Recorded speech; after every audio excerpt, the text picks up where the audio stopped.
झाला एकदाचा फायनल पक्षप्रवेश.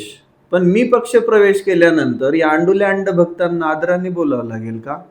या नेत्यांना आतापर्यंत फार घोडे लावलेत, त्यांना बी आदराने बोलावं लागेल. पण काय करणार, 55 कोटीची नोटीस आली आहे ना, एवढा दबाव, एवढा दबाव, एवढा दबाव. मग मी ठरवून टाकलं की आता डायरेक्ट फोटो लावतो आणि पक्षप्रवेश करून घेतो. फोटो बघितला की बोलणार तरी नाहीत अंडुले अंडभक्त. सॉरी, त्यांना आदराने बोलावं लागेल ना. मग बघायचं माझा कोणता पक्ष आहे, कोणत्या पक्षात जातोय मी. चला धावतो.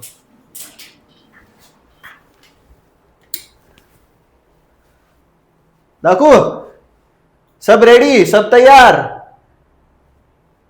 भाजपच्या कार्यकर्त्यांना टाळ्या वाजवाय तयार राहा, मी येतोय. इन्क्लाब जिंदाबाद.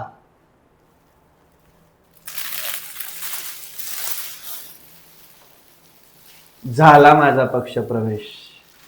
आता तर हे मला काँग्रेसचा बी म्हणू शकत नाहीत.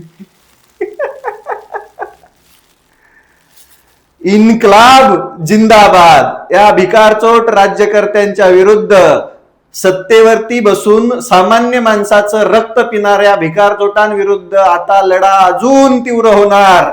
आपला पक्ष सर्वप्रथम भारतीय आणि आपला विचार इन्क्लाब जिंदाबाद. शॉक बसला बिचाऱ्या अंडुल्यांना. तुम्हाला आदर होय, तुमची लायकी तर पाहिजे की अंडुल्यांना. नेत्याची चाटणारी बांडगुळ तुम्हाला नाही झेपणार रे, मी नाही झेपणार.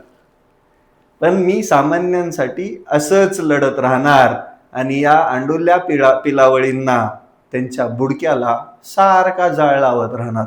आता तुम्ही बघा ना कमेंट मध्ये कसं जाळ लागतं यांना.